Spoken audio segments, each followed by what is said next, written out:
পৃথিবীর কিছু কোণায় এখনো মানুষ স্বপ্ন দেখে হাঁটু সমান কাদার উপর দাঁড়িয়ে, যেখানে সকাল মানে স্কুলে যাওয়ার নয়, বরং গাছের ডাল বাঁচিয়ে পথে নামা। এটা পিরোজপুর জেলার নাজিরপুর উপজেলার মাটিভাঙ্গা ইউনিয়নের এক নিঃশব্দ গ্রাম পশ্চিম বানিয়ারি। এখানে বর্ষা এলেই কাদার রাজত্ব শুরু হয়। জীবনের প্রতিটি পদক্ষেপ যেন কাদার বিরুদ্ধে এক যুদ্ধ।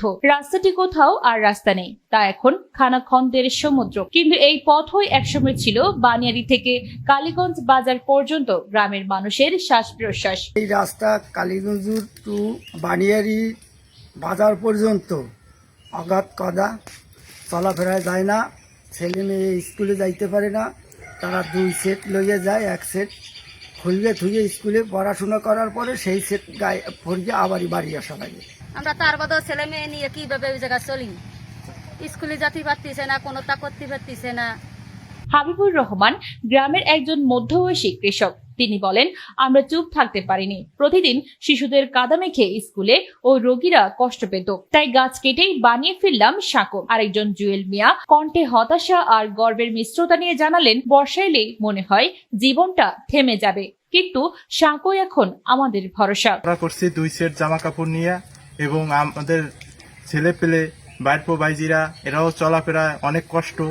ওটাই আমাদের পথ, ওটাই আশা। এটা শুধু একটা কাঠের সাঁকো না, এটা স্বপ্নকে বাঁচিয়ে রাখার কাঠামো। মাটিভাঙ্গা ইউনিয়নের চেয়ারম্যান জাহিদুল ইসলাম জানালেন, আমাদের ইউনিয়নে বেশ কতগুলি রাস্তা মাটির এবং সেখানে মানুষ চলাচলের অযোগ্য অবস্থা। তার ভিতরে বানিয়ারির থেকে যে কালীগঞ্জ বাজার পর্যন্ত যে রাস্তাটা, এটা খুবই খারাপ অবস্থা।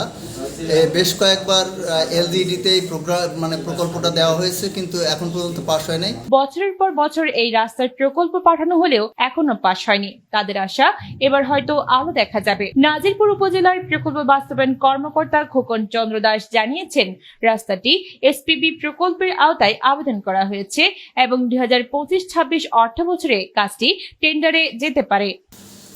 আমি 2024-25 অর্থ বছরে টিআর গাবিকা প্রকল্প বিভিন্ন ইউনিয়ন ঘুরে কাজ শতভাগ সমাপ্তির পরে একটা ইউনিয়ন মাটিভাঙ্গা ইউনিয়নে বানিয়ারি টু কালীগঞ্জ রাস্তাটি খুবই বেহাল দশা। ওইখানে লোকজন রাস্তাটি কাদার জন্য চলাচল করতে অসুবিধা, তারা বাসে সাঁকো দিয়ে চলাচল করছে। আমি দেখে খুব মনোহত।